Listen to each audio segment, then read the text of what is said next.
शाळा डिग्रस क आहे. मी आज तुम्हाला तयार केलेली कविता सादर करून दाखवणार आहे. ती कविता बालवाचक या पुस्तकात छापून आलेली आहे. पावसा रे पावसा जा रे बाबा सगळीकडे चिखल झाला. पावसा रे पावसा जा रे बाबा सगळीकडे चिखल झाला. मला बाहेर जाता येईना मित्रांसोबत खेळता येईना. मला बाहेर जाता येईना मित्रांसोबत खेळता येईना. मुलांना झाले सर्दी खोकला पण तू तर जायचे नावच घेईना. मुलांना झाले सर्दी खोकला पण तू तर जायचे नावच घेईना.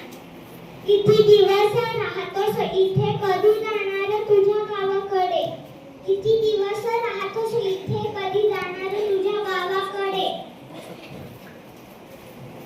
रिमझिम रिमझिम येतोस तू सगळ्यांना चिंब भिजवतोस तू.